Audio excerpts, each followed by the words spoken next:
So one thing that we've been thinking about or talking about is how people sometimes think that if they say something negative, or say something that has a negative impact on someone else, they think it's a bad thing, and you develop a pattern of starting to just avoid it. And in men, it's a very typical example of, oh, when I say I'm going to do this or I want that, or you give a certain piece of feedback, if there's a negative reaction from their partner, they go, oh, fuck it, I'm just never going to say it ever again.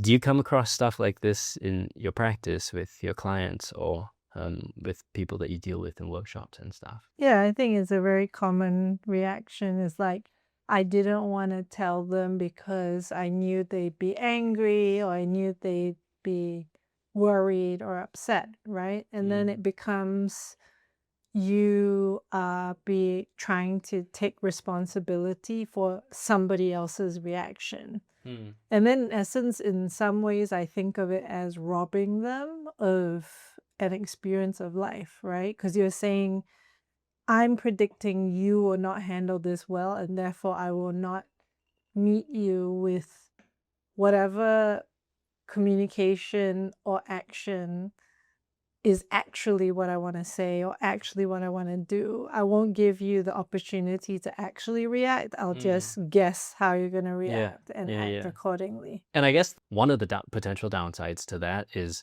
if you keep on not saying what you're feeling, if you keep not expressing what you're feeling, if you keep avoiding the conversation that you really want to have, inevitably it's going to drive distance. It's going to cause disconnect. And if you let that go for long enough, then you're in such different places. And another element to the robbing the other person of the experience of life, you're also robbing the other person from being able to grow with you. Because if you don't give the feedback, then you get to a point where, maybe your partner thinks that, well, I know how they feel and they don't really have an opinion about that, but actually you have this deep-seated opinion about it, but you just never said anything about it. So then in me, I would breed resentment because you don't understand me and you're just sort of clueless, right? And we get further and further apart in terms of who I think you actually are, because you're showing me this onion layer 27 of who you are, and the inside self is actually not showing forth as honestly or as truly as actually is, right? I think part of the issue is that it's not quite so simple, right? That by not saying the thing that I think is going to piss you off, I'm trying to help the situation. I'm not trying to be a dick, right? Yeah. So it's not exactly an easy thing to navigate. How would you?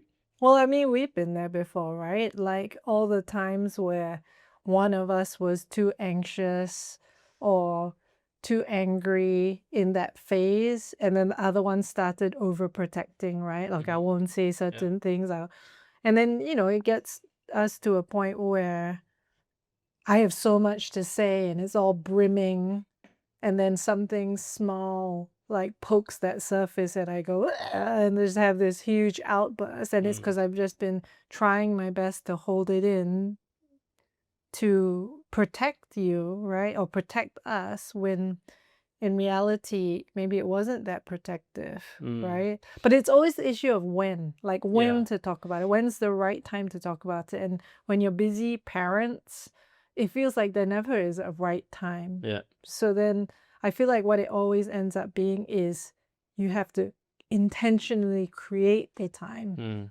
right? And it's never going to be a good time. So you intentionally create a moment, and it's not going to be perfect, but you just come with the right intentions. I think if you try and create the right moment and both parties have the understanding that, look, we're just going through a lot right now, there is no better moment. I trust that if she's bringing it up now, it's because it needs to be brought up. And if it's kept under ground any longer, it's going to become a bigger issue.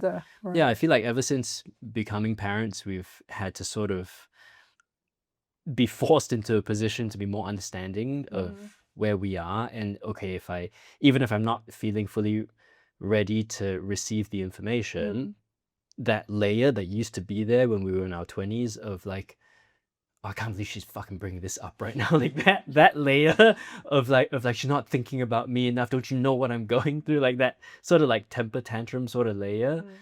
I feel like it's not really there anymore. But I don't think we necessarily actively worked on that. It just became a thing that it became obvious that that needed to go once we had kids around, because there's no time for that type of bickering, right? So I think in that sense, having kids helped us grow up in that way, Yeah. I mean, I also think when you intentionally set aside the time, you kind of like prepare yourself emotionally and mentally for it. And you try, Such a good well, we point. try to come to it with this thought of, let me try and be the most understanding partner I can be, right? Whereas in normal life, we're like more, maybe a little bit more reactive, a little bit What's the more like, face?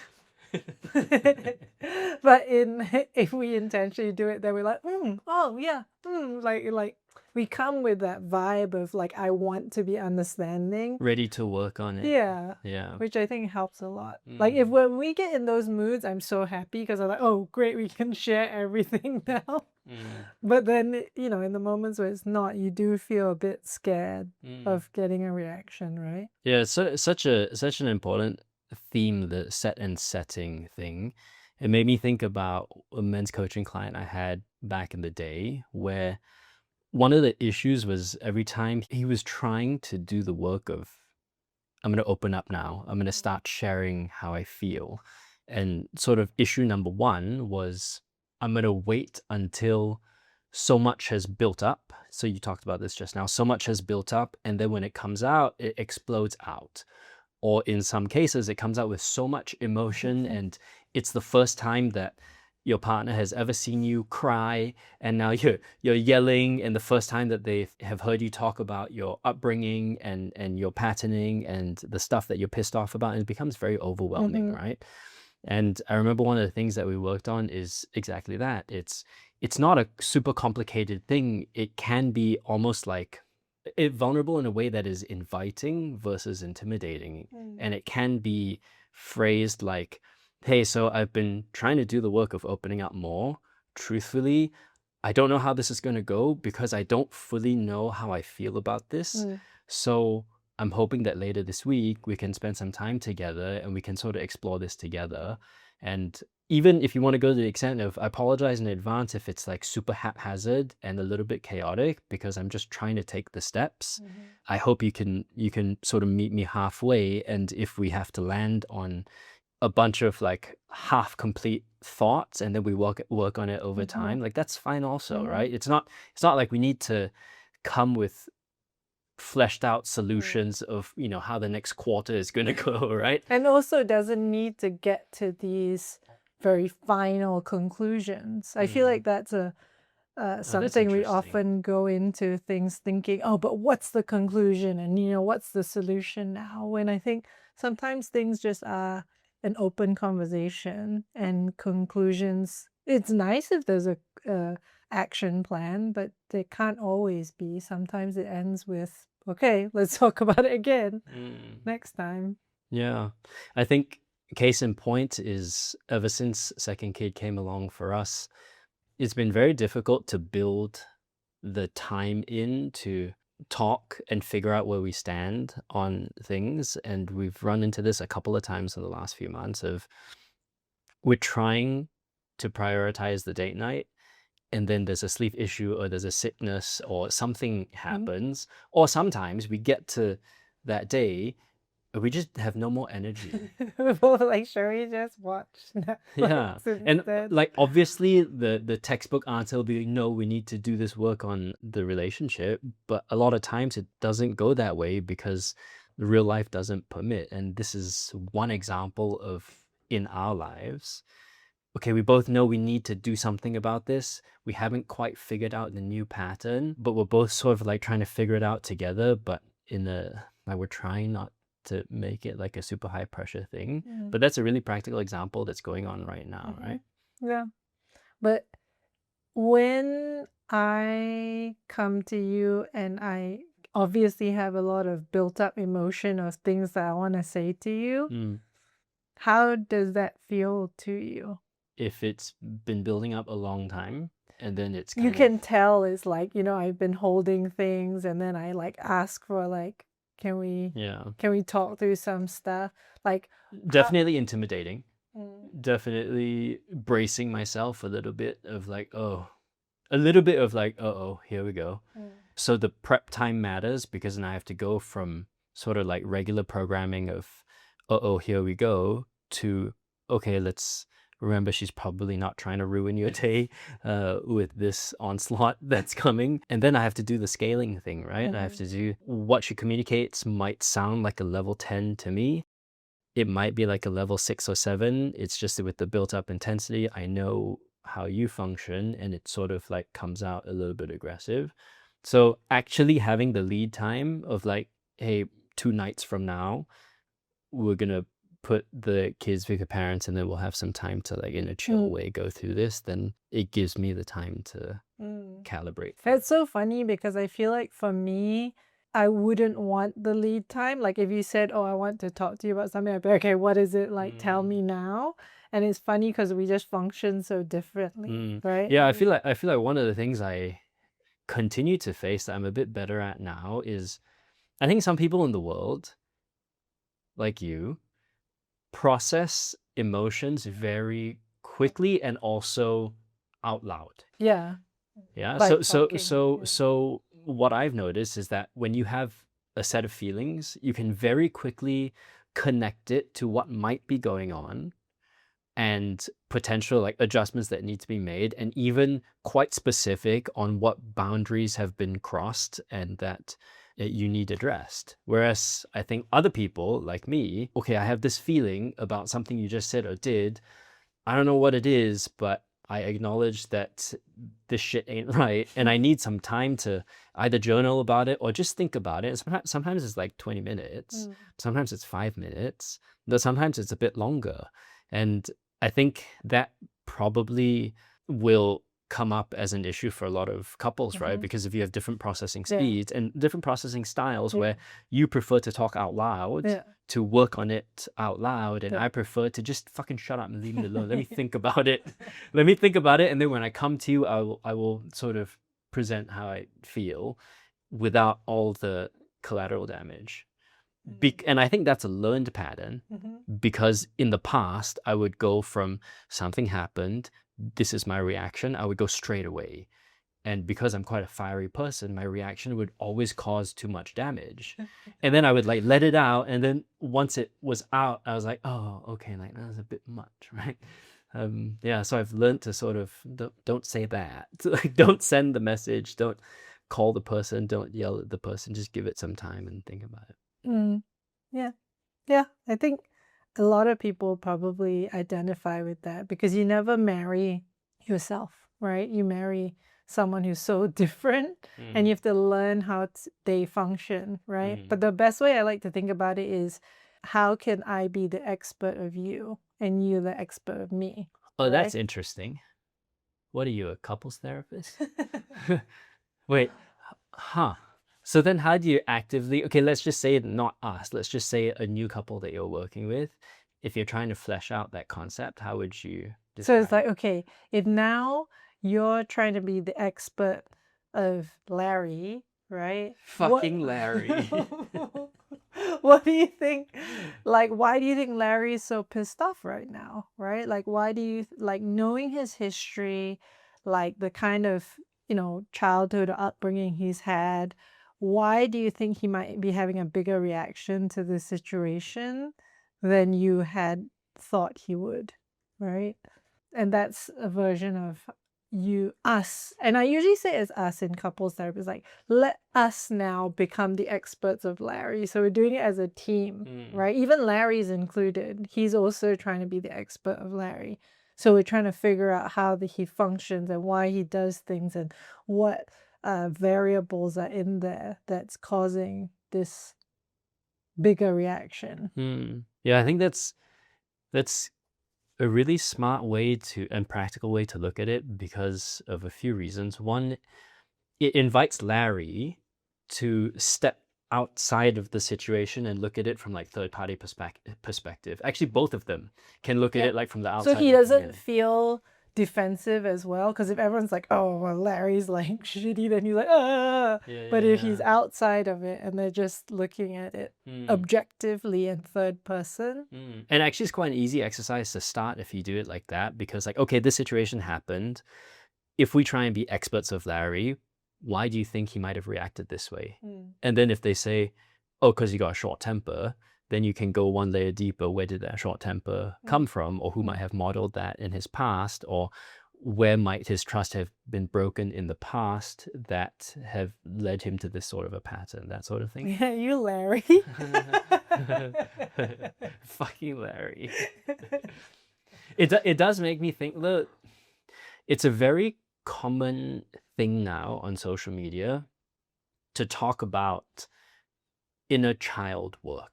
And personally, maybe because I got my degree in psych so long ago where it wasn't really talked about like that, I find it a bit cringy to... Is it just the term? Yeah, it's just the term. Like, that part? obviously, like shit that happened to you when you were a kid Yeah. affects who you are now, and you should probably look at those patterns because you developed them when you're fucking like 8 years old, right? But the term inner child work annoys me, but maybe it's just me. No, I mean, I don't think you're alone in finding some of those very commonly used pop psych. Yeah, it's a pop psych term. Yeah, it's one of those. Yeah, it's common, I think, for people to hear a pop psych term or any term too many times and then you start getting sick of it. I think similar to like if you hear a song too many times and then you start disliking it, right? It doesn't hold as much meaning and it just becomes a word that is too familiar. Is it that it's too familiar or that it's gross? I think maybe I just don't like the influencers that talk about it. Yeah. Yeah. But anyway, there's... my point of bringing it up is not about my annoyance with the term. It's... I feel like maybe people don't recognize that enough because, especially with men, because I tend to work with men, there's a narrative that is common of, oh, this is just the way I am. And I think there's inherent laziness in that type of statement. And there's also, I think, a lack of knowledge about how to navigate these things that exists there. And I think part of the issue is people don't recognize that how they grew up when they were young really affects how they operate when they're adults. And there's a huge, huge opportunity to figure out how to work on yourself just by thinking about what you said. How do we become experts on Larry? The exercises like that will kind of bring clarity to, right? And we don't have to call it inner child work. Yeah. We can call it, I mean, it's basically how did your family of origin affect how you interact with life today, right? And what are some common examples, without like trying to prescribe or diagnose or anything like that? Just like, what are some common themes so people know how to sort of like do this type of thinking? Like, what are some common themes of, if you roughly sort of grew up like this, sometimes it can lead to this type of pattern?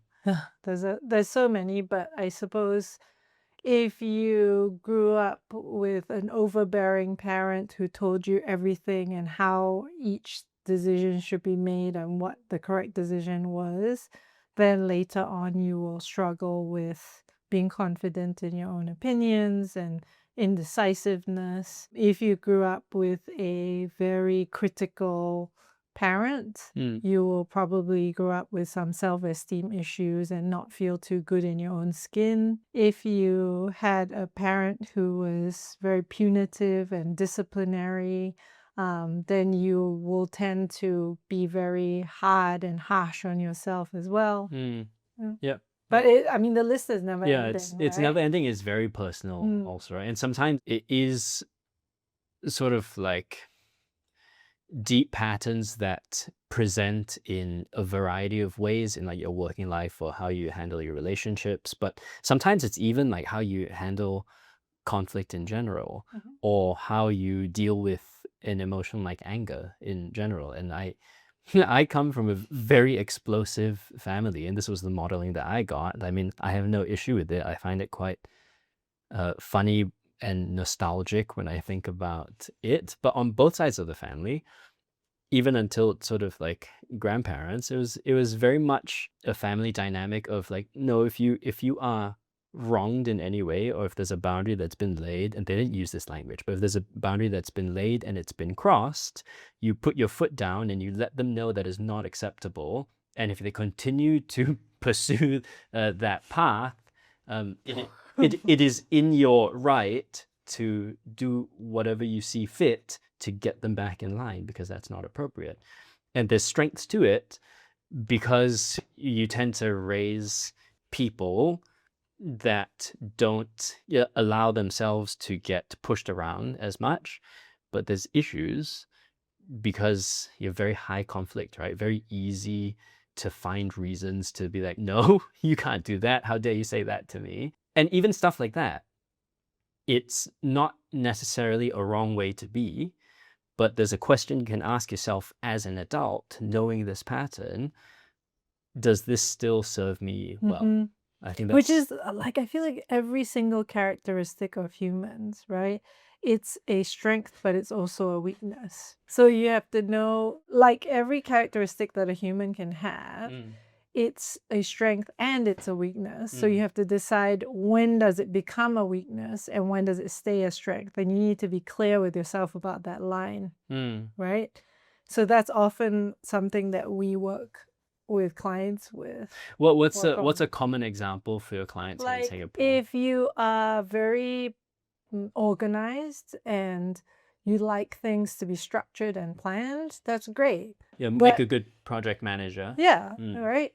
But if you're so organized and planned that when somebody says, "Hey, I can't do the meeting," you get so uptight, you get so pissed off, and then you don't know what to do with that hour because you're spending it all being so angry and upset that how dare they change the plan on me. Then it's not a strength anymore, right? So you got to be able to be flexible with your character strengths. Same with spontaneity, right? If you look at the opposite side, you are spontaneous, you can go with things. Someone says, let's go do this thing today, and you get to have this really cool experience because you're willing to flow with it.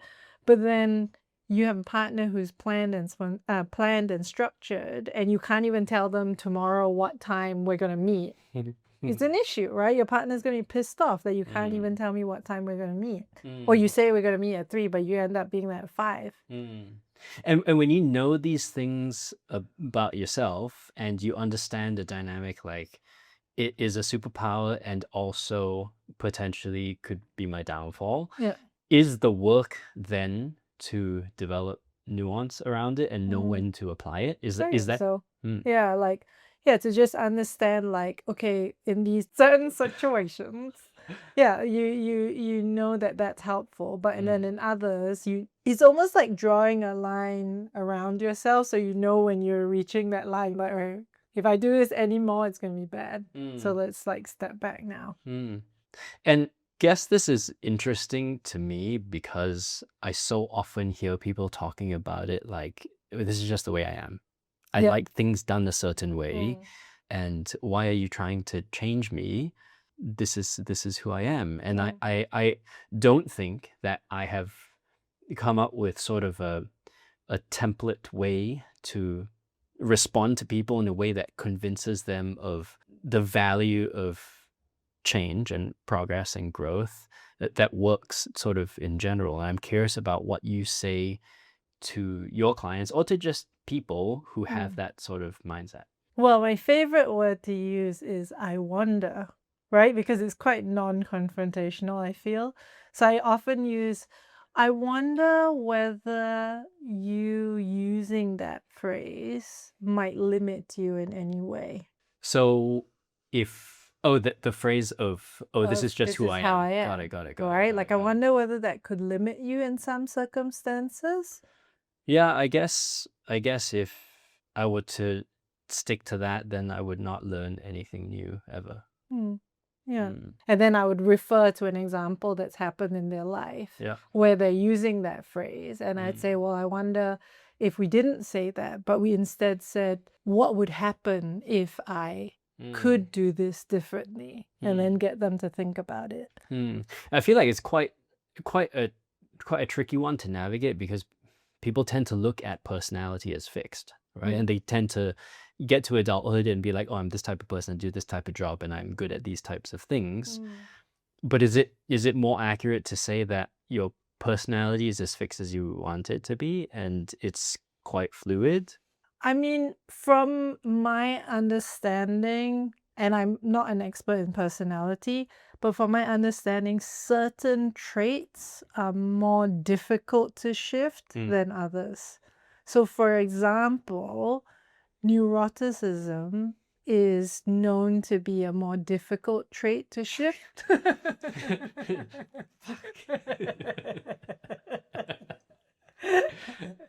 So, but whereas like extroversion or introversion is said to be something that's a bit easier to shift. So I guess it depends on which personality trait you're talking about. And our knowledge on all of this is shifting and changing as time goes by all the time.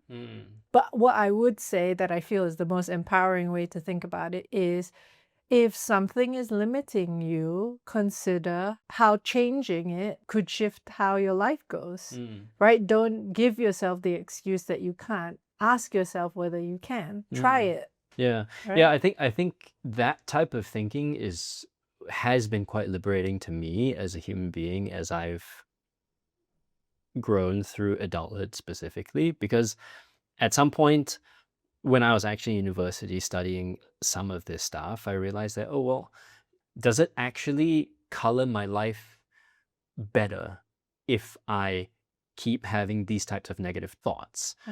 Does it impact my relationships in a good way if my self-talk goes like this? And it opened up the door for me to think about, if my life is going this way right now and I can envision my life going in a different way, and that different way brings me more joy, more contentment, deeper relationships, being less negative. It just, like, all of it started to sound like, oh wait, actually actually that sounds like a better way to pass my time between now and when I am no longer here. It seemed to me very obvious that oh, if there's some work I can do to adjust these things, I couldn't come up, and I still can't come up with any real reasons why you shouldn't try and do that work to have a better time in life while you're here. Yeah. But then wouldn't my brother just say, I'm not here to just have a better life? Although I think he's shifting. I think he's shifting. I think people get to a stage in life where, I mean, that's the other thing, right? There's an operating system for, like, him as an example. He probably won't mind us talking about this. By keeping a frame of work ethic and intelligence and being willing to suffer to get results, if you can apply that at scale across many, many years of your life, you can build a very successful career.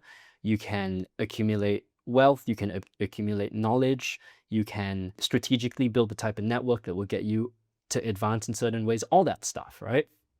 It can get you places in life. It can get you through a success in sports until a certain level. So it's not like whatever you operate with and whatever drives you and whatever makes you go now is bad. The thing to consider is, does it still serve me well? Because if you can acknowledge that it brought me until here, but for this next phase of growth that I want, maybe some of these things are dragging me down or holding me back, then I'm going to address some of it. But it's not like those initial traits are bad, but it's like you said, your superpower became your downfall, right?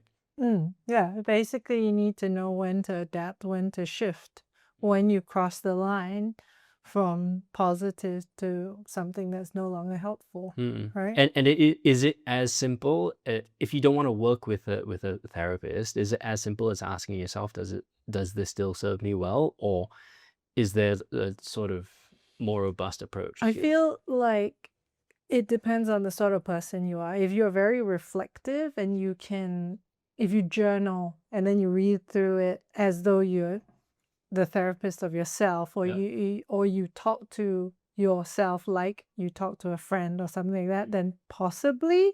But I think the benefit of a therapist is that they ask you questions that help you Mm. discover, and you might not ask yourself those particular Yep. questions. Yep. Yep. It does really seem to be about the questions. Because that's how the human brain is wired, right? With curiosity from something new that's presented, then it drags you deeper into thought, right? But I am a bit nervous about Boobot taking my job because some of the questions Boobot asks me, I'm like, shit, like, is it better than me asking questions? Like, could someone get as much from that than from me? It's nerve-wracking, but I don't really want to talk about the AI thing right now. It's too scary. It's a bit much, and I think we We should need do a whole episode. Yeah, we should do a full episode just on that. You know, and since we're on this topic of high achieving people like your brother, who's finding happiness in various ways in his own way, one thing that you and I have talked about in the past that I don't yet fully have my opinions firm on is how, especially in a society like Singapore, we tend to tie our self-worth with output. We tend to tie our self-worth with productivity, like what we do, and what we do at work, and how much money we have, all the stuff that we have. Achievement. And on the opposite end of the spectrum, I do know that in general, you would prefer if people understood that you are good enough as you are. And it's tricky for me because I believe these two things are probably true, but I often find myself thinking that, no, you have not done enough. Not you specifically, but another person. And I guess my worry is that the second thing, which is you are enough as you are, is... Yeah, you're worried that it makes you complacent, right? Yeah, it does not put enough value on work ethic and achievement and ambition and progress, all of which I think are quite important, not just for the world, but for contentment as a human being. I think we're wired to have progress. Yeah. I think that's the reason most people don't like to say that how I am is enough, because they're worried that it will make them soft, like it will make them think, all right, then I don't need to work anymore. But I never say it from that point of view. Okay. It's more of who you are at this point is wonderful. And there's so much that you've done and you've tried and that you've made effort in that is worthy of acknowledgement. And from this point onwards, the sky is your limit. You can go further, you can do more. But where you are now is also worthy of acknowledgement. I think people don't stop and acknowledge where they are. And if you don't take the time to do that, then what's the point of getting more and more and more and more? But whatever point you're at, you don't even stop and look at where you are. You don't even stop and acknowledge how much you've done to get there.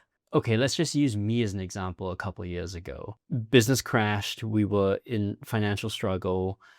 Fractured relationships, not knowing how we were going to climb out of the hole that we were in. A thought like you are good enough as you are, I understand the value of that to help me feel less anxious and less embarrassed and less agitated about the situation, less frustrated about the situation. But at the same time, factually, what I was doing for what we needed to do to provide for our family was not enough. Well, it was enough in that if you stopped and thought about it at that very moment, right? You had done so many things to get to that position, right? Like you had worked your butt off, right? You had pushed so hard to develop good relationships with people. Like you could go on all and this on, stuff, right? Yep, But you've yep, done yep. all this stuff. And that means something. That's worthy of acknowledgement. And like if you really look at the situation, we were still eating, we were still breathing, we could still go outside and enjoy a swim, right? Nothing was catastrophically awful. Mm. Like in reality, like, yes, it doesn't feel good to have something like that happen to your business, but Mm. from a different viewpoint, everything you've learned to that point, everything you have developed is not a full waste, because you use whatever you've learned and whatever you've done, and you translate it into whatever your next Mm. thing is, Yeah. right? Yeah, and that is the reality of how it happened over the next couple of years. I think what I'm getting at is, in that situation, when you have human beings who tie their sense of identity so much to, for example, what you do for work, or it could be to your relationship. Yeah. Then when something doesn't go as planned, your sense of self-worth But gets completely rocked, right? that's where I think the difficulty is. So let's just say you've had this really long relationship, and you tried so hard, and you talked through so many things, you made so much effort, there's so many memories, right? And then as soon as you break up, you're like, oh, it was like this huge waste, and now I'm just Yeah. like this horrible, Yeah. like, shell of a person. And I'm not denying that that's how you might feel in the moment, but what I'm saying is, from a different perspective, you're exactly the same person as you were before the breakup. Mm. Nothing monumental has shifted. You're still that person who built those memories, who tried so hard. And I think that's the shift in perspective that people need. Mm. That is not necessarily a waste of your last 5 years. Yeah, like it's almost like from being with someone to now being single, just that label alone has shifted entirely who you are and what, the worth that you have, when that's so far from the truth, right? It's the same thing as the job thing. From being the owner of Ritual to now being, I don't know, whatever it's called after, right? It's been dissolved. You feel like, oh my gosh, like, who I am is a totally different person. But in reality, you're exactly the same person the day before and the day after. Or let's just say 3 months before and 3 months after. Yeah, just with more battle scars, more lessons, a clearer idea of how you would, the type of partner you would look for in your next relationship. You'd be clearer on the types of boundaries that you'd want to set. You'd be more inviting of different ways of communicating, because you know the risks of blah, blah, blah, blah, blah, blah. Yeah. So there is room to see the silver lining there, for sure. Yeah, and that it is enough, like, you as that. Even if you go no further than this point, it's already amazing. Like, that's the thing that I want people to know. It's like, you've already done so much. You've already tried so hard. You're already a great version. And it's fine if you want to be a better version. It's fine you want to move forward, but move towards that with an appreciation and strength of where you are now. Yeah, don't act as if you've done absolutely nothing with your life just because something hasn't gone well in the last year or two. Yeah, it's kind of like, I was explaining it to someone, like, when you have a child, actually, I got this from you, right? When you have a child and they're, let's just say, under the age of 5, you never look at them and be like, you're not worthy of love. You can't even do anything, right? Like, you don't look at them like that.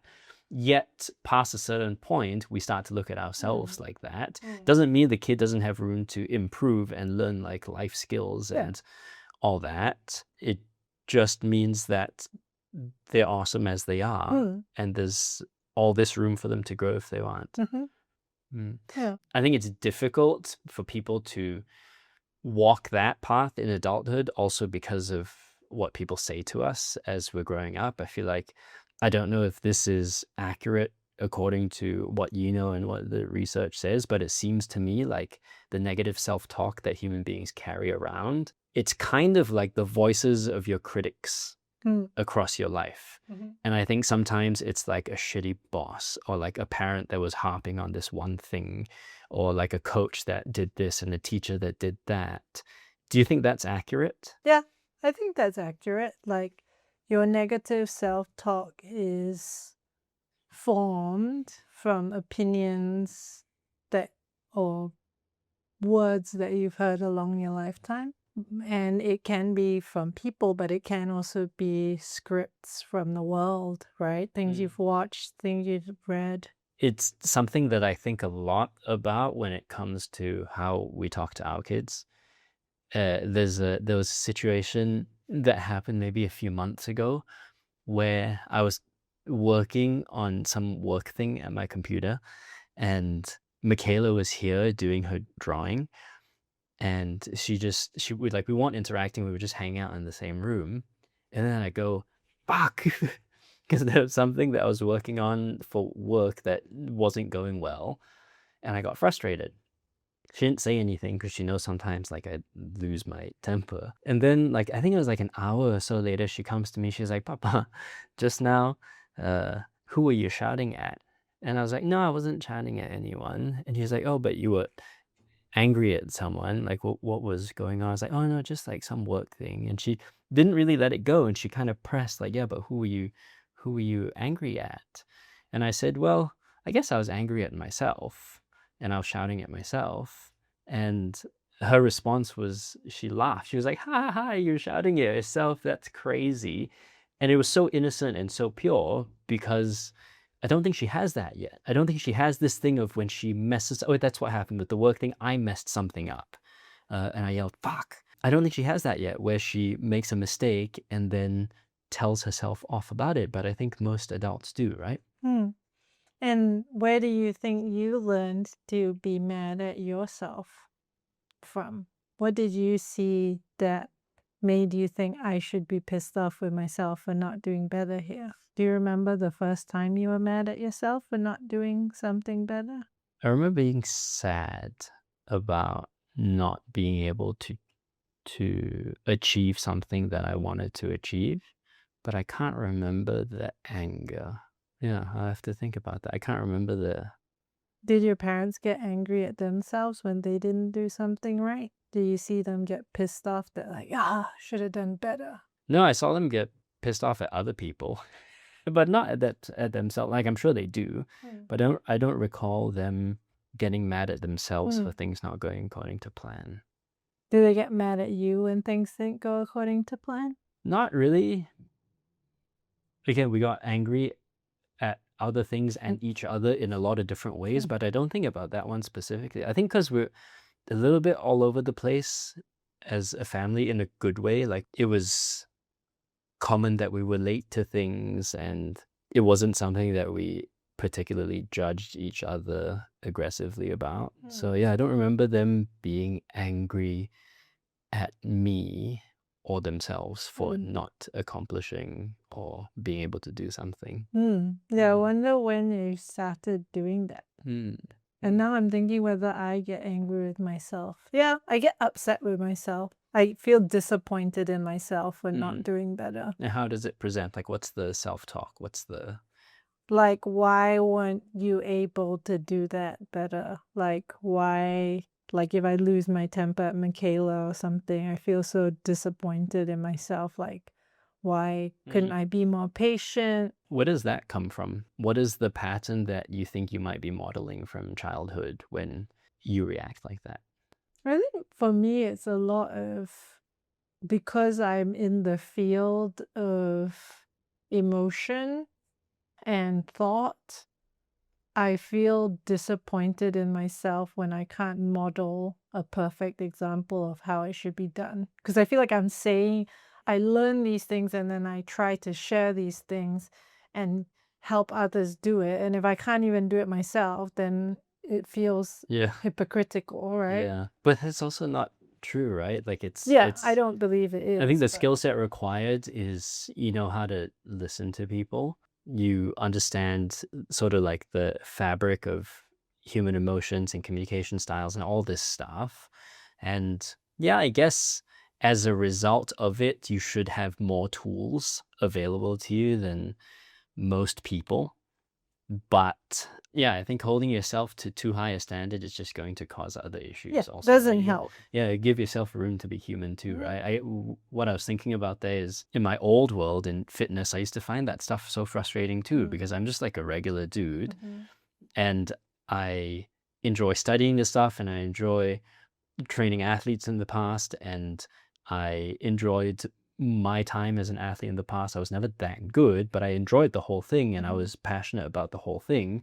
But for me, it's about taking sort of like the fundamental principles and using them to help empower human beings like themselves is as a conduit to positive change. But because I was in fitness, there were all these expectations put on me that I needed to look a certain way and be a certain way and eat a certain way and all that stuff. And I would project that out and see that, well, if I lean too much into the insecurity that gets bred there, then I become like so many people in Mhm. that industry that I knew who had different versions of eating disorders where you didn't let yourself enjoy family meals because you needed to look a certain way, where you flirt with the line of over exercising all the time at the cost of your joint health and your immune system health and your mental health because you cave to the pressure of needing to look a certain way, right? And I Mm. find the whole thing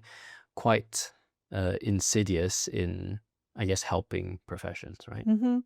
Yeah. Mm. I think when you're part of it, you can't help but have it affect you at times. But I Mm. think the best you can do is be conscious of it not being the most helpful way to see things, right? Mm. Mm. Yeah. Yeah. So just to circle back around before we wrap up today, that we were chatting about self-worth. We got wrapped up in sort of identity and a few other things in that conversation. If someone is open to the idea of, I guess, expanding their definition or their equation of their self-worth, if they've realized in listening to this that, okay, maybe I judge my sense of self-worth and my happiness and my everything based on how well I'm doing at work. I now acknowledge that, okay, this is a risk and probably like an imbalanced way to Yeah. go about Yeah. it. What can we do? Like, what else can they think about? What can we?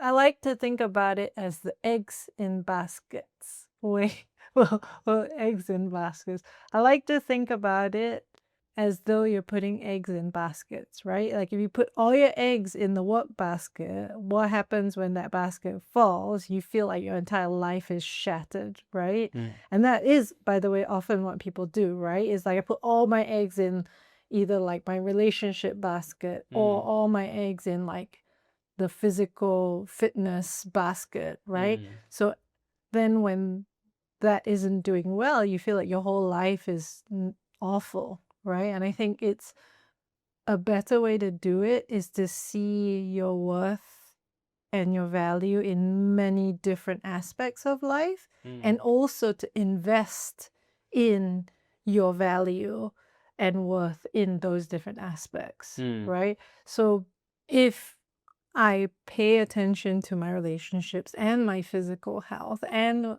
what I do for work, then if one of them's not doing so well, like my relationship's like ugh, a little bit hard right now, it's okay because I still feel like other things are doing well. I still have energy from those that help me deal with the mm, not so good aspect, mm. right? So a few eggs in each basket. Yeah, a few eggs in each basket. And I think in some ways it's kind of like risk management, right? It's kind of like hedging your bets, Mhm. right? Because the ideal version of you is it has like a shitload of money and really good relationships with your family and all that stuff. But if you're not there yet on the work thing and you're just gonna hammer out like working as much as you can and over indexing there, you're not just leaving a lot on the table, you're also risking losing the high quality relationships and the time with your parents and the time with your kids and the opportunity to be healthy versus later on in life having to have huge worries there, Mm, right? mm, So I feel like maybe we can talk about what the sort of general areas are, right? So we do have work and we have your primary relationship. What else do we have that we mm. might want to invest in? Social Mm. relationships, And health. that means like friends and fun and hobbies. I wouldn't put hobbies on there, but Okay. yeah, friends, Okay. um, Health. or relationships outside your primary Okay. relationship. And you might put in that category family as well, like extended family, or you might separate the two. Then there's health. Then financial wealth. Mm-hmm. Well, maybe health. It depends if you want to Yeah. divide up the health part or Mm. you just leave it as health in general. No, makes sense.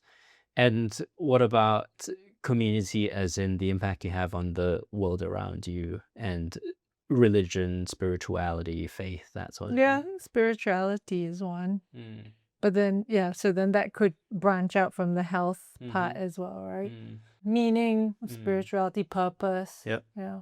Yeah. And if it feels like a lot, which I think is a good thing, right? It can be looked at like, even if one area of your life is not going so well, there's a lot of other stuff you can spend time investing in, Mm. and build real relationships in, and real depth in, that bring you joy in other ways, even if you got one thing on fire. I remember my father said to me in a really tough time that I was going through that part of adulthood is knowing that at most points in adulthood, there's going to be something that's on fire. Yeah. And the trick is learning to find joy in life despite that. Mm. And it's essentially talking about this idea, right? Yeah. Yeah. I think one last way you can look at it from a slightly different angle is being comfortable with the multiple roles that you play in life, because you are a son, but you're also a husband, and you're also a father, and you're also a boss or an employee. Mm, You're also a friend, mm, and you're also part of a community, right? mm. So if that's another way to look at it, Yeah. is can I be flexible about the different roles I play in life and enjoy the different roles I play in life, feel worthy in each of the different roles, not only as an employee Yeah. or only as a Yeah. partner. Yeah. I remember when your Singapore grandma was alive, it was when I was trying to build the last company. I would think to myself all the time about this. And I remember us chatting about sort of like this sort of thing, and we happened to be at dinner and your grandma was there, and I thought to myself, yeah, I've never thought in my whole life, how much money does she bring to the table? Like, even like never before has that thought crossed my mind. But the amount of joy and warmth that she brought to our little community there when we used to have dinners at your parents' old place was worth so much, you know. And there's her worth to the people around her was so far removed from this one weird aspect I was obsessed about, which is like, how much money are we making? It was a really good thought exercise for me to take, because it made me think, when bad things did happen to us financially, and our circle got reduced to sort of like basically just the people I could stand to be around, like my immediate family, your immediate family, and then our family, and then a handful of friends. That's really all we would see, right? And then I remember in that situation realizing that, well, these people don't care at all what I did for work. I mean, they did because they knew it made me happy and there was a positive impact to the world and all that. But when it disappeared, the people that loved me the most were like, oh, okay, let's just hang out. Because Let's just have fun. Like, and the reason is because the worth that you brought to them was so far yep, from financial, yep, right? It was that you bring us joy or laughter, you bring us care, concern, you bring us interesting thoughts or perspective, right? Like, so that was your worth yep. to us, and it had nothing to do with how much money you brought, Yeah, right? yeah. So I think that perspective is helpful too, right? If you're struggling to figure out what to focus on, I mean, you can also talk to your friends and get a sense, or your family, and get a sense of what value you bring to the table as well. Then you can sort of recalibrate, right? Like, we tend to over-index and get obsessed about certain things. And on that note, it can be really strange, the ones people obsess over. Like, some people, they rely so much on their value or worth as being humorous. Like, oh, I'm the joker. So then they overly like index on being funny and entertaining. And I'm like, you don't need to be that. Like, people will still love you if you just don't want to be funny that day. You just want to talk about serious stuff. There's probably even better, because there's more dimensions to you, to be the funny guy who can also go deep with someone, who can also do XYZ. Yeah. Yeah, I think what people don't realize, especially with that funny slash humorous thing, is it's a great tool. It signifies intelligence. It's a great way to make new friends and all that stuff. But it also gets really annoying if that's what you short circuit to every time a conversation gets serious, and you think it's a trick that you can keep using. But like everything else, human beings are quite intuitive, Yeah. and we see what you're doing, and it's kind of Mikey. it's rude, and it's kind of annoying. He knows, I've talked to him about it before. Don't you use your humor and your redirection on me. I want to talk about you. But yeah. Yeah, I think it's an interesting dynamic that I guess you see with people in midlife, which is kind of where we are and our sort of social circles are. Because when you look at deathbed reports, like there was a book written by a lady named Bronnie Ware, who's a palliative care nurse for a long time. I think it's called The 5 Regrets of the Dying. And the number one regret that people have when they're on their deathbeds, and this is across like all types of people at all types of age ranges, is I wish I had spent more time with the people that I love. It was all about relationships, right? And I don't know if it's exactly phrased like that, but it was about I should have spent more time on the relationships with the people that I cared about. And when you look at the longest running study on human happiness, which is the Harvard study that's been running for 85 years, it's had 3 directors of the study, and it's still running. That's The Good Life, right? The Good Life, yeah, that's the book. What they found, and they keep sort of like reiterating, that is like the number one finding that they keep landing on, is that the quality of our relationships matter more for our sense of contentment and satisfaction and even our health than anything else. And it's not quantity of relationships, it's not quantity of money, it's not socioeconomic status, it's not any of those things. It's just the small handful of high quality relationships that you have. Do you spend enough time with them, and is your life enriched by them? It's so weird that we need research to tell us that, because it's like how humans should be. If you think about the structure of a village in any traditional sort of setting, it's all about the community, right? And it's all about the relationships they have around you. Yet in this modern world, especially in society like this, it's like priority number 6 or 7, right? I guess I'm just thinking, not in my case. As in, like, for some people. I think for a lot of people, they are getting it right, and they are looking at relationships. But yeah, I mean, it's interesting that a lot of people on their deathbed thought they could be doing more. I'm actually curious to know if that's what I'll say, or if I'll say, oh, I did a bit too much with the relationship thing and I didn't work on other things. Some of the other regrets were like, I should have taken that risk. It wasn't exactly phrased like that, but I should have moved cities to take that job. I should have chased after the girl. I should have just gone for it is another one. But I think you've done your fair share of risk taking. So Don't know. Recently, maybe not as much. Maybe time to take a risk.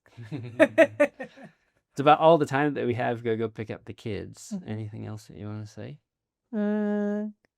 Well, I guess if anybody's ever wondering how to get in quality time with their partners, and you can't always make date night work, you can always start a podcast.